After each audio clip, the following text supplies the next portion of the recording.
Douglas Ducote, an American patriot by the grace of God, do solemnly swear to support and defend the Constitution of the United States of America from enemies foreign and especially domestic. The police departments in New York City and Los Angeles are monitoring developments in the Middle East for any potential threats in this country.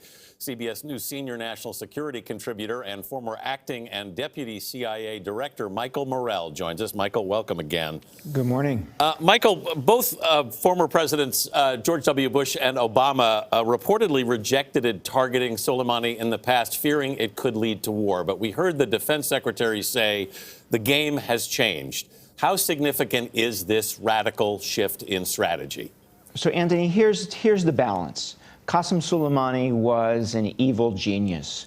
He had a lot of American blood on his hands. He was the mastermind behind Iranian malign behavior in the region. The world is a better place without him. The problem is that comes at a very high cost. Number one, there will be dead Americans, dead civilian Americans as a result of this, possibly over the next few days, in any place where Iran has its proxies. Iraq is the most likely place, but also Lebanon, Bahrain, other places in the Middle East. Number two, this sets a precedent, Anthony, that senior officials are fair game in this hybrid, not yet at war kind of scenario that we're in with Iran, and that's a dangerous precedent to set. Number three, this is actually going to enable the hardliners, strengthen the hardliners in Iran. As we heard earlier, Qasem Soleimani, extremely popular in Iran, and that is going to actually strengthen those people who follow him. And lastly, I think we've now ended any hope of keeping Iraq out of Iran's arms. I think we're going to see the Iranian parliament vote very shortly, possibly as early as today, to send American troops home. So, yes, it's good that he's gone, but it comes at an extraordinarily high price. And that's why the Bush administration and the Obama administration chose not to do something like this. Michael, how do you think Iran is specifically likely to respond? So I think it depends. I think if they think about it rationally, they will not conduct a military strike on U.S. military forces in the region because they're going to lose that battle. I think what the Iranians are going to do is they're going to turn their proxies loose throughout the region to go after civilians, and at a time and place of their choosing, they're going to conduct a terrorist strike that kills a senior American official. And that could be anywhere in the world. The Iranians and Lebanese Hezbollah, their main ally, have contingency plans on the books for such terrorist attacks. So such a terrorist attack could occur soon. Mike, when you say, and it's bracing to hear you say that there will be dead Americans, including civilians, in this response from Iran, and it could be anywhere in the world, that includes the United States? Yes, it does. How might that unfold? So, as I said, Lebanese Hezbollah, which is one of their closest allies, has contingency plans, and those include contingency plans in the United States against U.S. targets. Do we know anything about who might replace Soleimani? There's the old adage about the devil you know and the devil you don't. So there is some chatter on social media about the Iranians having already announced his successor. It's his deputy. It's his long-time deputy of 22 years. Same philosophy, same ideology, not the same charisma, but the same approach. So I don't think we're going to see a change in Iranian behavior as a result of Qasem Soleimani's death. All right, Michael Morell for us. Thank you. All righty, my friends, welcome to a special edition of the Douglas Ducote Show. For those of you joining us for the first time, the show is normally Tuesday and Thursday nights at 8 p.m. Central Time, night on the East Coast. But with all of the breaking news that is happening right now with the attack and killing of now several Iranian leaders that were terrorists, and what could possibly come to us right here in America, such as what we've already experienced on 9/11, I felt that it was very important to do this show tonight to not only share some new information that not everyone's getting, but at the same time, show you video footage of exactly what I and my team discovered just 30 days ago. We did a report about it. We put out a video about it. It got lots of people to view it. And not a single person from the mainstream media reached out to us to see or hear more about this information. We're talking right now about sleeper cells right here in America of Iranians or other Muslim terrorists that at any moment can strike here in our heartland. I exposed that 30 days ago. And I'm going to share with you here shortly that video of exactly what we found when we were down on the border, Brownsville, Texas area, the Rio Grande, doing part of our documentary on the drug cartel, the human trafficking, sex trafficking, the drugs, the MS-13 gang members, all of that coming across our border. And then, bam, we come across something that you're going to want to see.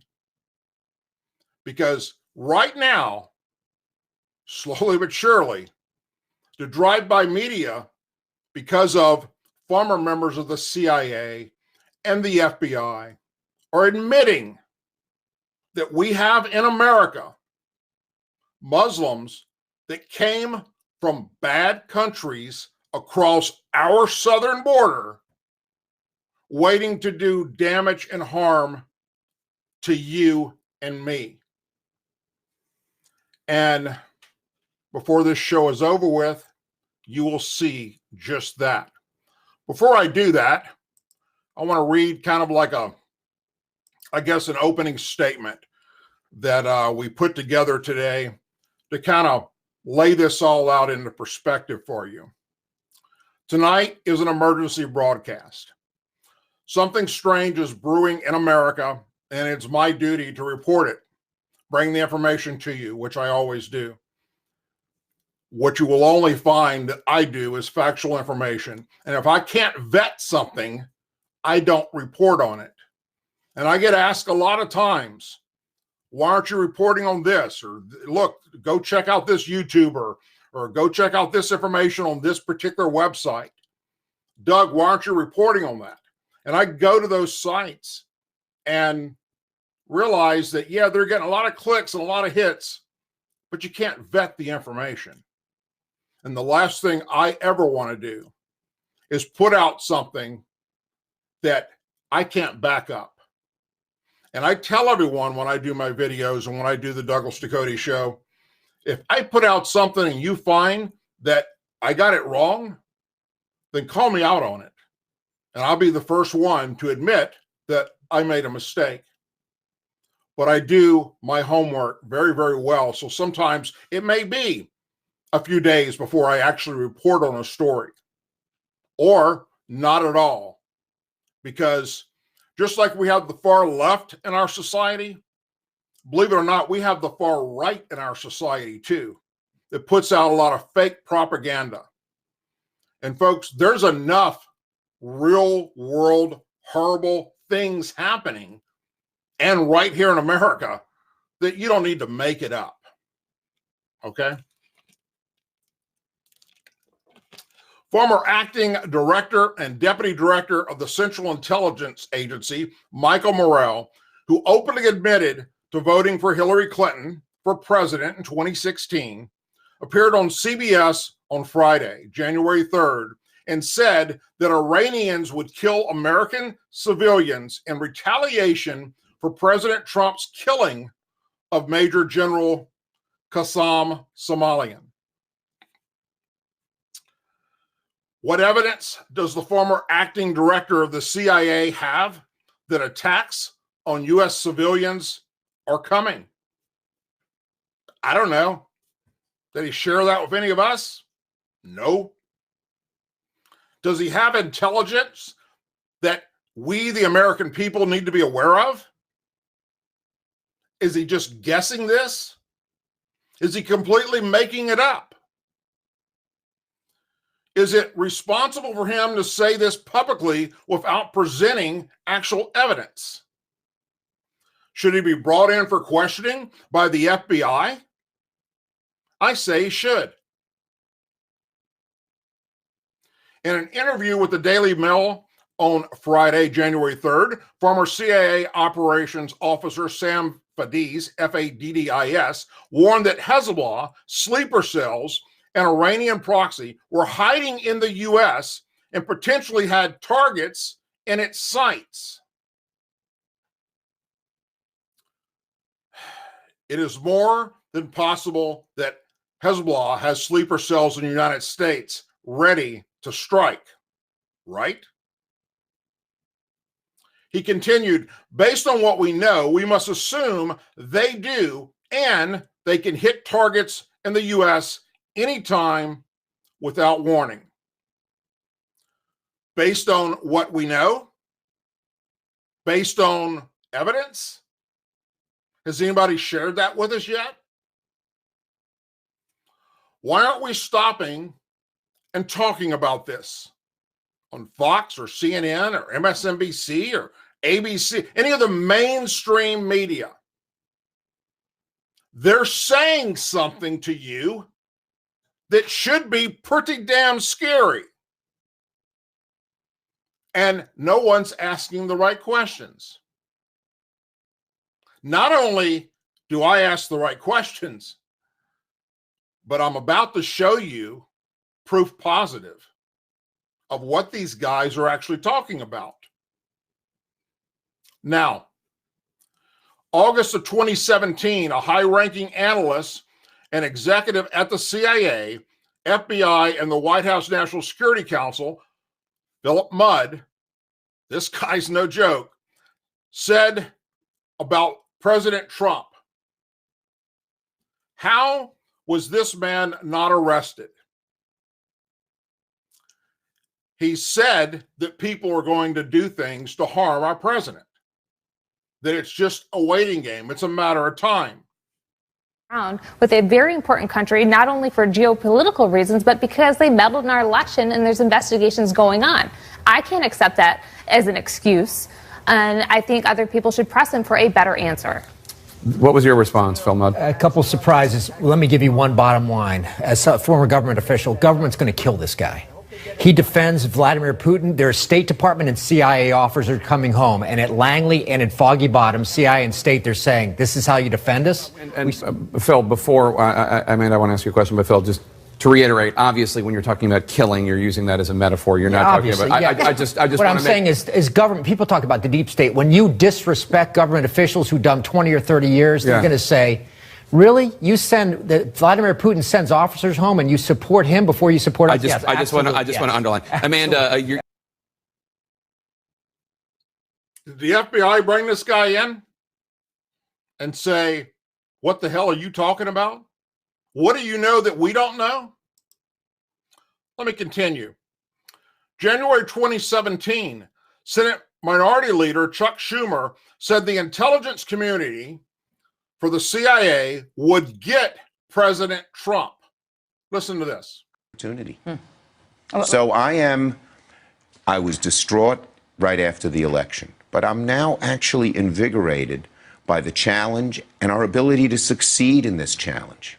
Let me ask you, I don't know if you have seen this. I don't want to blindside you with this. This is the latest statement, latest tweet, as you were just saying, the president-elect's latest unsolicited pronouncement on the intelligence community. This was his tweet just a little while ago tonight. You see the scare quotes there. The intelligence briefing on so-called Russian hacking was delayed until Friday. Perhaps more time needed to build a case.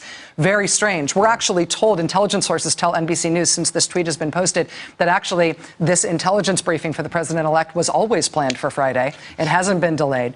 But he's taking these shots, this antagonism, this taunting to the intelligence community. You take on the intelligence community, they have 6 ways from Sunday at getting back at you. So 6 ways from Sunday of getting back at you if you take on the intelligence community. How was this man not brought in for questioning? I'm not about conspiracy theorists here. And those of you that follow me know that. But over the last 2 years, I've done several videos, several. You can go back and you can look at through my YouTube channel of all the videos I've done warning American citizens about Middle Eastern military soldiers that the United States were training right here in the USA that have turned up missing, and we don't know where the hell they're at. No one wanted to listen to my concerns and why this practice is dangerous and completely irresponsible. The dirty secret that I mentioned this before is U.S. military contractors sell many of these Middle Eastern countries weapons, and then our government, as part of the sale, brings their military soldiers to the United States, whether it's Iraqi soldiers or Afghanistan soldiers, people that were been engaged with fighting, to be trained on how to operate these weapons, whether it's some type of shoulder-launched missile or an actual fighter jet, okay? It's insanity that we've been doing this. On December 8th, a month ago, a Saudi pilot training at Pensacola Naval Air Station in Florida went missing along with a few others, and then one of them shot and killed 3 sailors on the base. I covered this in a video and was not proud of the fact that I told you so. I've been saying this was going to happen. I've done videos before about those from Middle Eastern countries that we bring here to America and train them with the equipment that we sell them from countries that we've been engaged in combat with. I'm about to give you some information that is, again, not conspiracy theory. This is information that has been widely reported even by mainstream media. Days before, an ISIS sympathizer attacked a Draw Muhammad cartoon contest organized by anti-Muslim activist Pam Giller in Garland, Texas.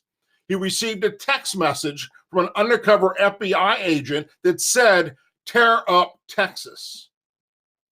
This came out in court documents 2 years after the incident occurred. Russian authorities warned the FBI in 2011 about one of the Muslim terrorist brothers who carried out the Boston Marathon bombing. The FBI interviewed him, but then let him go. The father of the Orlando Pulse nightclub Muslim mass shooter was an FBI informant. His son, the murderer of 49 people, worked for a high-level government security firm. The FBI actually interviewed the murderer twice, but determined he was not a potential terrorist, and there was no threat. The Orlando airport shooter was kicked out of the National Guard because of his unsatisfactory performance. He told relatives he heard voices in his head, and the police were repeatedly called to his home for domestic disturbances. He literally walked into the FBI carrying an ammunition clip and complained that the CIA had a plot against him, and they let him go. It has been widely reported that the San Bernardino terrorist was in contact with several people who were on the FBI's radar due to potential terrorism concerns, but somehow he got away and was allowed to murder innocent people. Remember the Las Vegas mass shooting?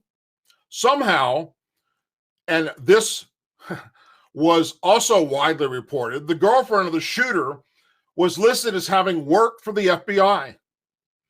There were reports that 9/11 hijackers who were here on Saudi Arabian student visas were reported to authorities when they started asking flight instructors to be taught how to take off and fly, but not how to land.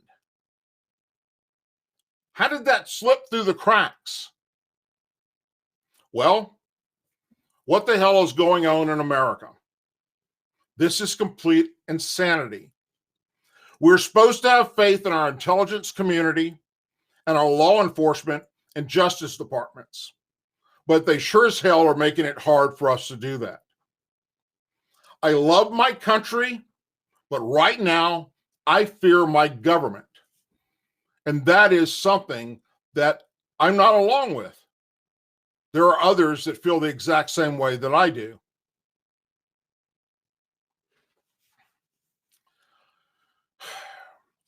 What I am about to show you right now is footage that my team and I shot in Brownsville, Texas, on my third trip to the border in the last several months.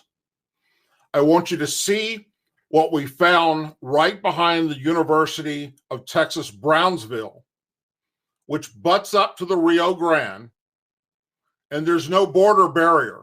There's no wall. There's fencing with gates wide open.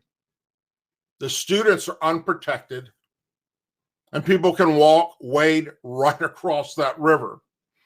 And I want you to see what we confirmed with an on-duty Border Patrol agent, the vice president of the Border Patrol Union, and border residents that live right there in the Rio Grande, along with the head of the Texas Border Volunteers Militia, who has been fighting this for over 13 years. So let's go to look to your right at that piece of clothing tied off on a branch. this. Where's that? What's he talking about? Oh, right there. Right there.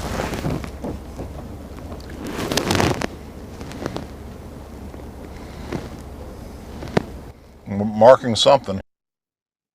Okay, so stop it right there for a second.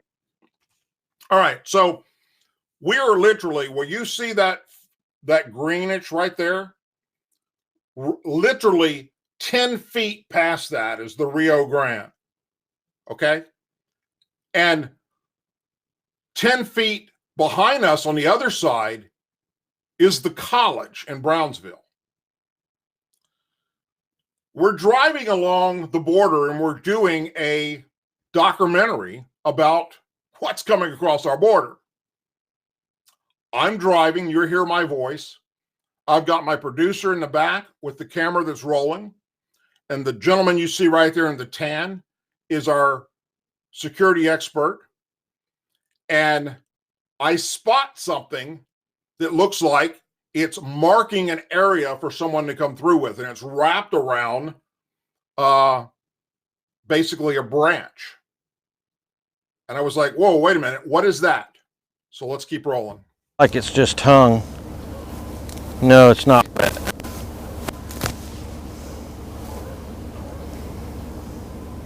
Oh my God. Those are called shamags. You wrap them around your neck. And, but that's Middle Eastern. Yeah. We picked up some people. Okay, so hanging right there, wrapped around this little branch, was a Muslim headscarf with Muslim writing from the Muslim country that it came from. Now, we've already known, because I've done reports on it, about the people from the Middle East that have been apprehended coming across the border by Border Patrol agents. Although it doesn't appear that anybody in the drive-by media gives a damn about this, especially if it's CNN or MSNBC, because God forbid the Democrats don't want you to know about this, because they don't want the border secured. They want the border to remain open. So, as we will continue here with this clip, as we go along, we come across an agent that's on duty, and our security expert, Mike, heads over there with the scarf to show it to him, because we're kind of alarmed that look what we just found. Okay, so continue rolling. From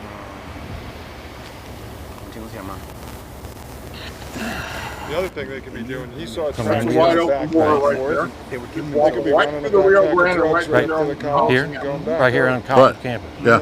Yeah, they're Did just you see waiting. what that was on the tree? He took it over there to that guy. Oh, Muslim guard. Yeah. Well, they're here. Was that Headscarf? Muslim, No, yeah, yeah. but made in some Middle Eastern country. By the way, this is unedited footage that I'm showing you right here. Wow, there's a lot of stuff going on with it.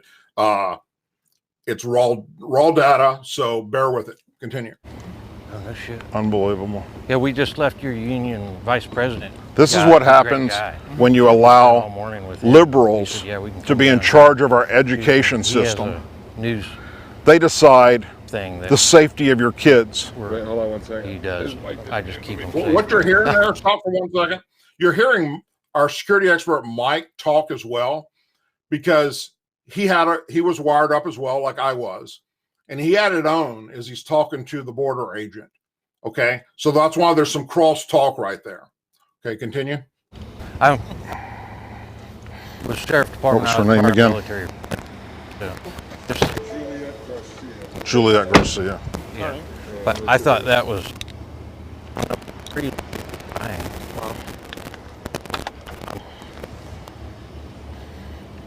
Made in Korea. Hey, I don't know if I turned it on. Could you pick? You got it? Yeah, I will turn it off over here. No, you didn't. No, I turned it off on the camera. I could still hear it, and then I turned it off over here. Yeah, but did you hear what he said? I heard I turned it on for a fucking reason. Oh, I thought. Yeah, no, I reached down and I'm going like, oh shit. Yeah, so I reached down there and we were talking and everything, and then all of a sudden he saw the mic. He said, "You're not recording this." He said, No, I'm not recording. And I said, "Yeah, it's off." I mashed the button, and holy fuck. They just got a bunch Here's of the language, Iranians. but we were pretty damn shot.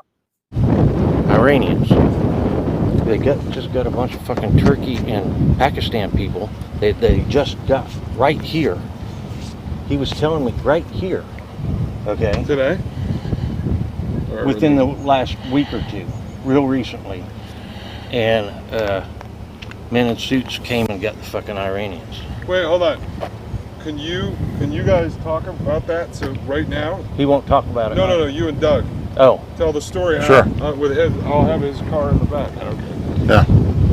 Just you might as well do it while it's fresh because we Right. just found it. Right. So we just come across. Stop for just a second. Men in suits, by the way, is our lingo for saying that government people came and took them. All right. So when the guy says that, that's what he's referring to. All right. Continue on. Across a Muslim scarf that was hanging on a tree marking a particular area, and we stopped and talked to a border patrol agent, which is right behind us over here, who does not want to go on camera to talk about this, and that's totally fine. Here you can see where it was made.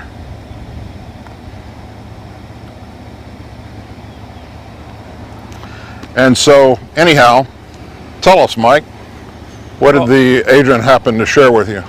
I walked up to him, introduced myself, and I said, "Hey, we had an interesting find that we just happened to find right while we were walking on the bank of the Rio Grande." And I showed him what it was, showed him where it was made at, and he said, "Oh yeah, that's nothing. We just caught a bunch of Pakistanis and Iranians." And I said, "Really, Iranians? What happened to the Iranians?" He said, "I don't know. Next day, the men in suits came and they were gone." And I said, "Well, what happened to them?" He said, "Nobody knows." And I said, "You sure they were Iranians?" He said, "Yeah, they were Iranians. They were sitting on the road as the Border Patrol was doing their normal check ride through this area that has no fence and has no gate, and they came up on them and they surrendered right away. And of course they brought them to Brownsville, which is less than 2 clicks away, and I guess someone identified them as Iranian, and I'm sure they put that on the paperwork, which threw up red flags everywhere, and the next day men in suits came and got them, which is not the normal process of doing the paperwork of, you know, coming into America and claiming asylum, and they're gone. And he nor any of his superiors know where they went. They're gone. Men in suits, men in black suits. And So, just like back in April when we were down here, and I shared that similar story, that they're finding mixed in with the groups that are coming across the Rio Grande, Muslims, from people from Muslim countries, from Iran, from people from Cuba, all over the world that can't come in any other way because they would be flagged, but they can go into Mexico or Central and South America and then come up and cross this border. And thankfully to our men and women in law enforcement down here, they were able to apprehend this group of Iranians. Now, how many have managed to come across that we don't know about? They're in America right now plotting another terrorist attack. Think about it. Okay, so on the same trip 30 days ago, the next day, we go and we had the opportunity to sit down and talk with the vice president of the Border Patrol Union, Chris Cabero. Wonderful guy, outstanding American patriot, doing some excellent work down there in the border and supporting his men and women in uniform. And he shared with us some information you might want to hear. So let's roll this. There is El Salvador, Guatemala, obviously Mexico. But we see a lot from China, a lot from India. Uzbekistan has been popping up here quite a bit. Bangladesh as well, Somalia, Eritrea. We see a lot from pretty much every country you can think of. I mean, I think not too far from here, they got some Russian nationals. We've got Czechoslovakians, Hungarians. I mean, it's not just Latin American countries, people that are coming through. It's from everywhere. So then we went down, same trip, and we went out on the property with Doc Vickers. And he's with the one of the largest Texas volunteer group that looks on property for people that are trying to get across, that's not been caught or managed to escape or get away from the Border Patrol. And they radio where they're at, and Border Patrol meets up and takes them into custody. All right. So in this clip, you're going to see me talking with Doc Vickers and him explaining a little bit about what they're experiencing.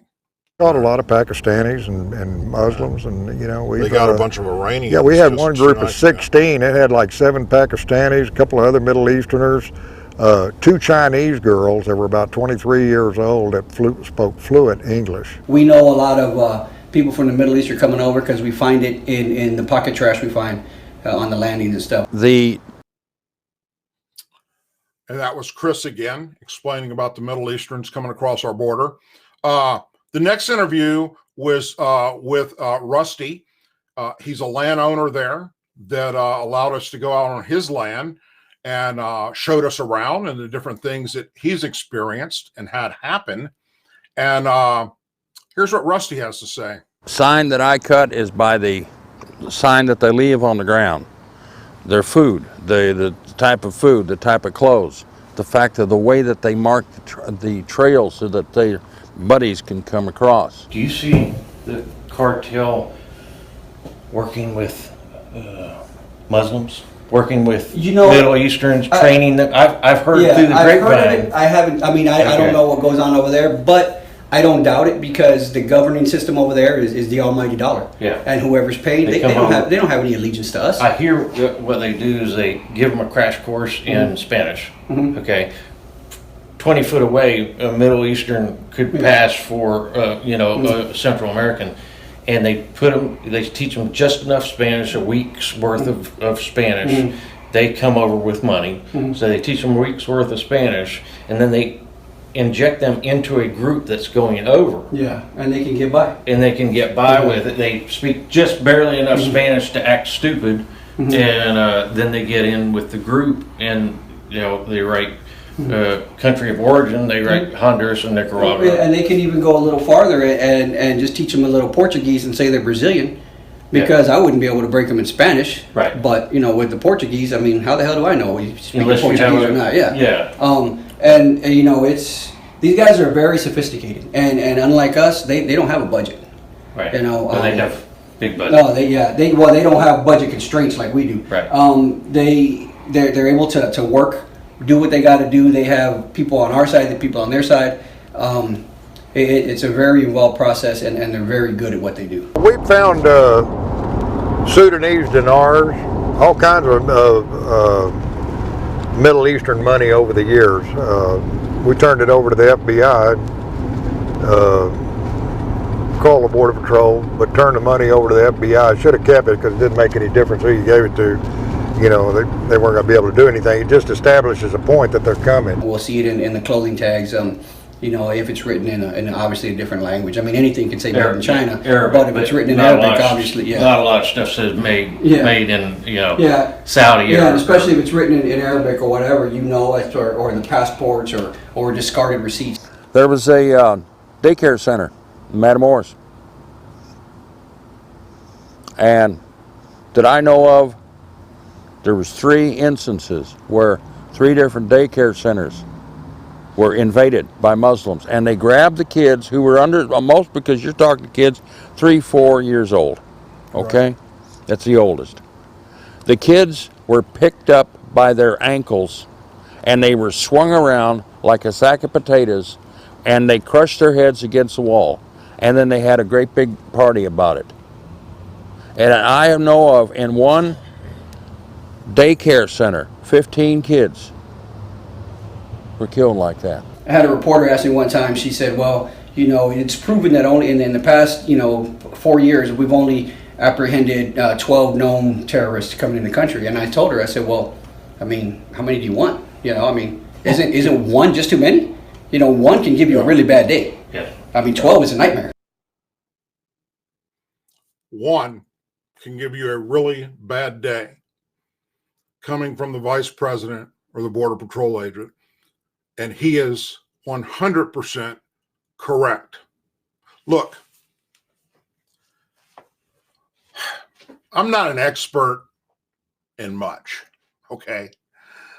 I'm retired U.S. Army. I did 4 combat tours, 2 of them in the Middle East. I did 9 years in law enforcement. Got a degree, got common sense. And from my own education and real life experience, and then going down to our border and physically seeing what's happening down there. And yes, we do have drugs coming across by the thousands of pounds. We have a horrible sex trade type situation where they're bringing across girls and boys. We have MS-13 gang members. We have a horrible situation on that border that involves the cartel in Central and South America. What a lot of people don't realize is that the problem with our border isn't with Mexico. We have very little actual Mexican people that are coming across that border, unless they're not wanted here because they're a felon, or they've been deported, or they're running drugs, or they're working for the cartel. No one comes across our southern border without the cartel approving it. They control that border. Mixed in, the problem we have is Central and South American people that are bad people. Not the good people coming in. The good people go to the checkpoints and they apply for asylum. Those that are trekking across hundreds and hundreds of miles of desert against the elements and animals, and then try and cross a freaking river where just literally 2 miles from where they were apprehended is a freaking checkpoint where they could go and apply for asylum. Why do you think they're not going there? Nancy Pelosi, Chuck Schumer, AOC? Because they would be arrested and sent back. We already know what their rap sheet is. And mixed in with them are people from Middle Eastern countries. We've exposed that. We've shown it to you. I've done video after video on this. They can't fly in because we know who they are. They would be arrested the minute they got off the airplane. They can't come by ship for the same reason. But they can fly their ass into Central and South America and come up with the rest of these folks and make a deal with the drug cartel and pay them off. And the coyotes will get them across our border. And thankfully for the men and women that work that border in law enforcement, we catch some of them. Actually, a very small percentage, because we don't have enough men and women on the border to do that. Our Border Patrol agents are overwhelmed. The sheriff's departments down there on that border are overwhelmed. And then they spend most of their time having to be babysitters and take care of people in detention facilities that came across with kids that aren't theirs to begin with. And they were running drugs or smuggling something else and bought off some family to get their kid to pretend they're theirs, thinking they're going to get across this border easier.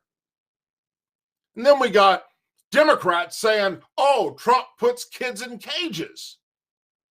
Well, yeah, because what are we supposed to do with them? We can't just, after we've arrested the person that's not their parent, just send a 5-year-old kid walking back across the border? What are we supposed to do? We know. The FBI knows it. The CIA knows it. The Border Patrol knows it. Homeland Security knows it. Every law enforcement agency from Brownsville, Texas to San Diego, California can tell you that we have a large group of Middle Easterners coming to America via our southern border. And now, all of a sudden, I'll be damned if we don't have members of the FBI and the CIA coming out saying that we have sleeper cells right here in America. And now we've stirred a hornet's nest in the Middle East by taking out a man that deserved to be taken out. Okay? There are some people that do not deserve to be breathing the same air that you and I do. And he was one of them. He was as bad, if not worse, than Saddam Hussein or Osama bin Laden or Hitler.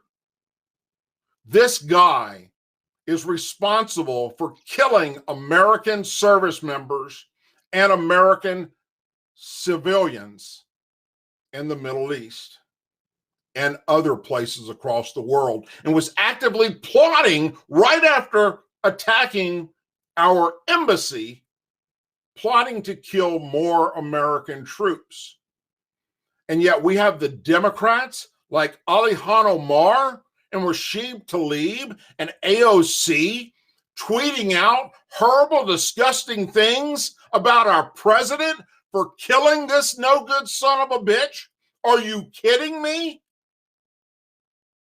The same Alihan Omar, who, by the way, folks, if you've never seen the movie Black Hawk Down, please watch it. For those of you that have seen it, you're going to be blown away by what I'm going to tell you. This woman has given speeches, and you can find them on YouTube, comparing our brave U.S. military service members in that fight in Somalia, which, oh, by the way, is where she was born, comparing them as the terrorist. That's right. A sitting member of our Congress, a Muslim, who swore in to our Congress with her hand on the Quran, not only compares our military to being the real terrorist, but trashes our law enforcement officers on a daily basis, our veterans, our founding fathers, our Constitution, our president, and anyone that's white. Matter of fact, to her and AOC and Rashid Tlaib, the white man is the biggest threat to America. No, the white man is not. And I've been putting out videos describing and telling you about the Islamic problem we now have right here in America. Now, the next thing I want to share with you, probably nobody has seen or heard or knows a damn thing about this. Right off the press, my folks, my friends, the National Terrorism Advisory System Bulletin. How many of you even know this exists? All right. You can go online to www.dns.gov/advisories. This was yesterday, and the duration of this particular bulletin does not expire until January 18th at 1 p.m. where they will issue a new one. But here is the current bulletin right now from the U.S. Department of Homeland Security. Summary or terrorism threat to the U.S. homeland.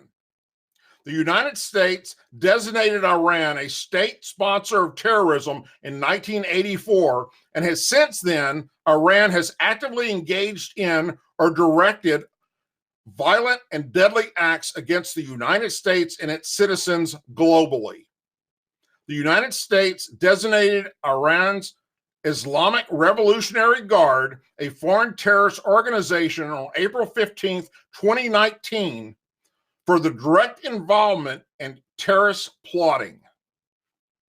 On January 2nd, 2020, the United States carried out a lethal strike in Iraq, killing Iranian Force Commander Qassam Soleimani while he was in Iraq.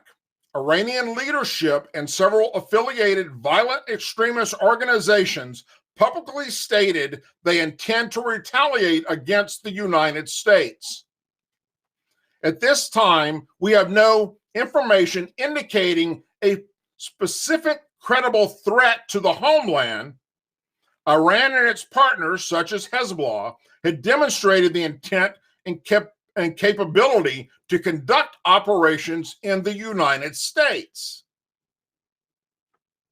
Now, is that mixing together? Did you catch that? Let me read that again. At this time, we have no information indicating a specific threat, credible threat to the homeland. Period. Iran and its partners, such as Hezbollah, have demonstrated the intent and capability to conduct operations in the United States. Previous homeland-based plots have included, among other things, scouting and planning against infrastructure targets and cyber-enabled attacks against a range of U.S.-based targets. Iran maintains a robust cyber program and can execute cyber attacks against the United States. Iran is capable, at a minimum, of carrying out attacks with temporary destructive effects against critical infrastructure in the United States. Iran likely views terrorist activities as an option to deter or retaliate against its perceived adversities. In many incidents, Iran has targeted United States interests through its partners such as Hezbollah. Homegrown violent extremists could capitalize on the heightened tensions to launch individual attacks. An attack in the homeland may come with little or no warning. The Department of Homeland Security is working closely with our federal, state, local, and private sector partners to detect and defend against threats to the homeland while enhance security measures as necessary. And it goes on to say, how can I help? How can you be prepared? And where to stay informed? Let's talk about how you can help.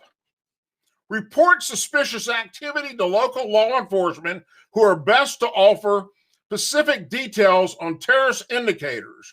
Report suspicious activity or information about a threat, including online activity, to the fusion centers and the FBI field offices. Part of the National's Suspicious Activity Reporting Initiative. And learn how to recognize signs of pre-operational planning associated with terrorism or criminal activity. I just showed you where on the border with Mexico, we found what turned out to be a Muslim headscarf marking an area for others to come through. And then those in the know that work in law enforcement and that live there about the many people from the Middle East, to include Iran, coming across our southern border.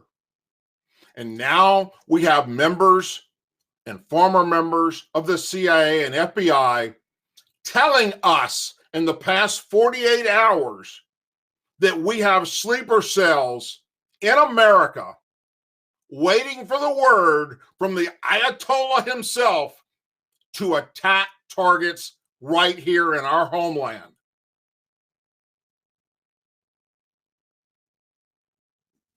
What in the hell are we doing about it, America?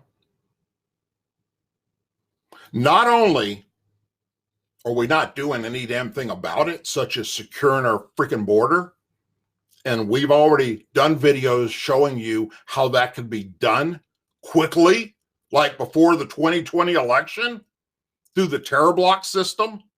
Check it out if you haven't seen those videos yet, because the rate we're going right now with these gigantic concrete walls they're putting up, it's going to take another 15 years, and there's no money to continue it.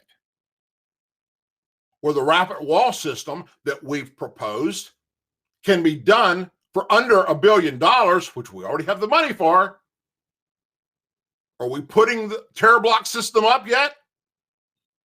No, we're not. Are the Democrats wanting to keep the border wide open? Yes, they are. But the worst of all of this, besides the fact that right now we have former members of the CIA and the FBI admitting what I've shown you we exposed 30 days ago, the worst part of it all is sitting members of Congress that are Muslim, Ilhan Omar and Rashid Tlaib, saying on Twitter that our president is a war criminal and should be charged with such because he took action to kill a horrible man that is a terrorist that has killed American service members. Why is she still there? And AOC and Rashid Tlaib that follow suit with what she says. Sitting members of our Congress right now, my friends, are tweeting out hate for what our U.S. military did to take this horrible dictator out. They don't give a shit that he's responsible for killing hundreds of American soldiers and American citizens. They don't care that, oh, the Bush administration had this guy on target list and never took action. Obama administration had him on a target list and never took action. Finally, Trump does. And Trump's a war criminal? It's one thing for all this BS they're doing with the impeachment of him because of, oh, everything he's done. They try and impeach him home from the day he got elected. We're not talking about impeachment here.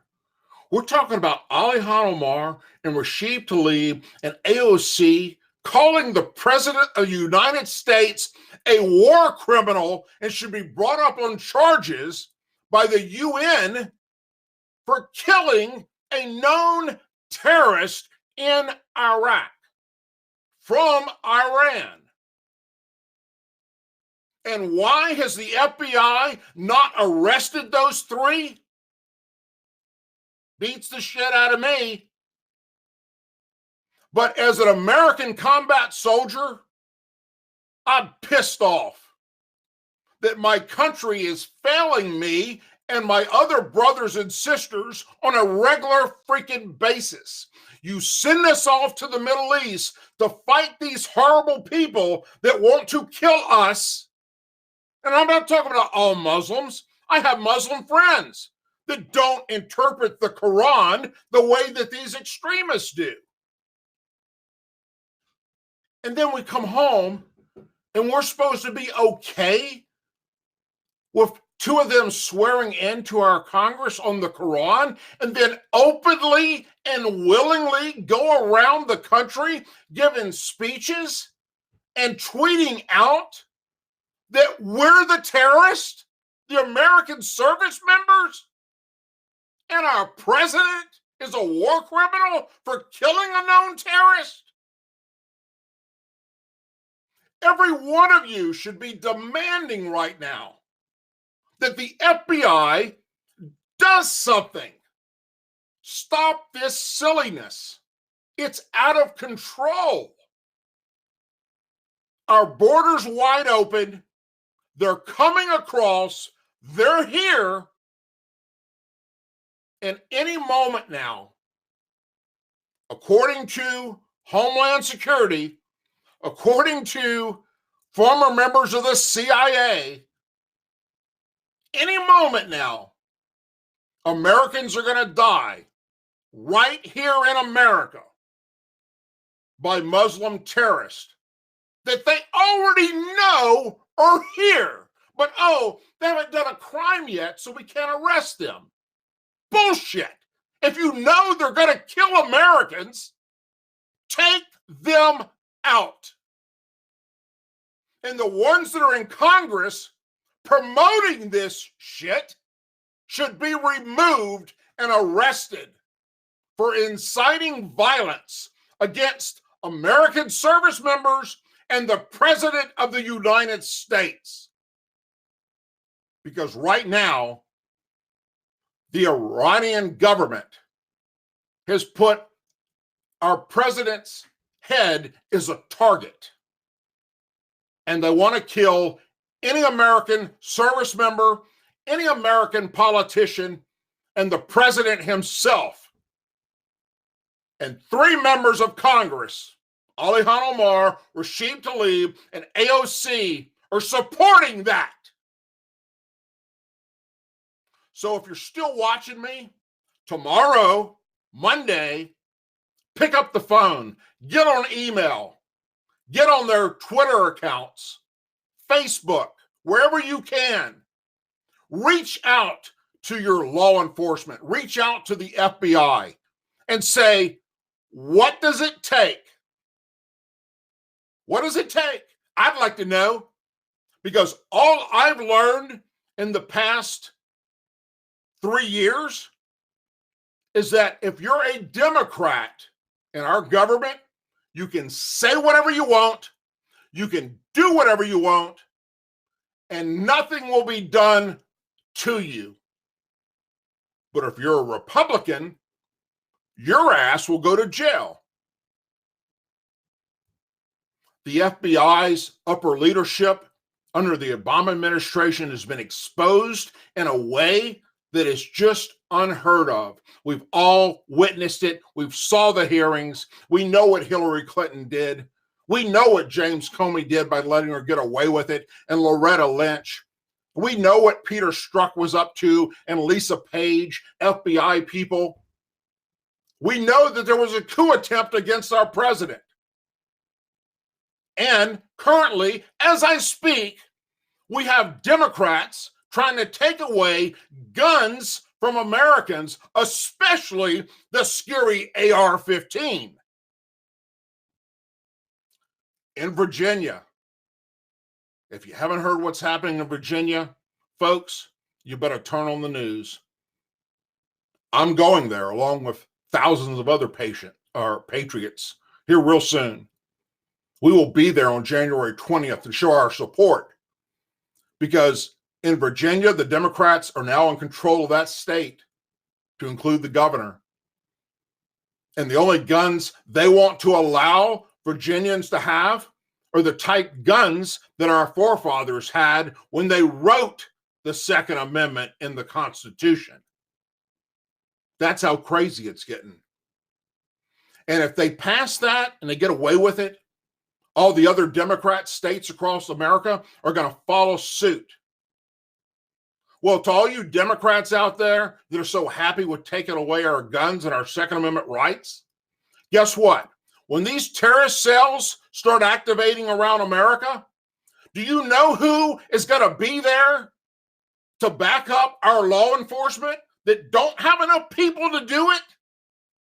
Veterans, patriots, American citizens that own and train with the scary black AR-15 that you want to take away.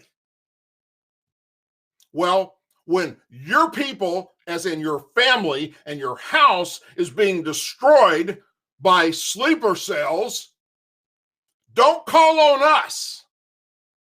We're going to help the people that deserve to be helped, that weren't complete, utter idiots and said, take away their guns from law-abiding citizens, those that support the Constitution, those that believe in our forefathers and everything America has stood for, those that remember the sacrifices of those that have died fighting for our Constitution, and those by the thousands, hundreds of thousands right now in America that are maimed for life with injuries they've suffered in war.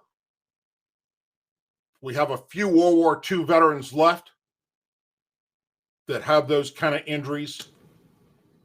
We have Vietnam vets all over America, missing limbs, PTSD, you name it, Agent Orange. And then we have all those that fought and served in the Middle East. Some of those are my friends that are literally missing body parts. And the Democrats feel that it's okay, and that if you say something negative about the Quran or about Islam or about Muslim, you get removed from social media and it's politically not correct. That is the death of America, when political correctness can overrule common damn sense. We had then reached a point where we are at the end of the freedoms that we know. When we have members of Congress and governors that are running to be the next Democrat president to go up against Trump in 2020 election, willingly, openly saying they will take away your guns if you elect them, or Cory Booker saying, I will rewrite the Constitution and bring it up to speed if you elect me to take away the guns from those scary NRA people, or that are saying that veterans and white people are the enemy of America. Those that want to bring socialism.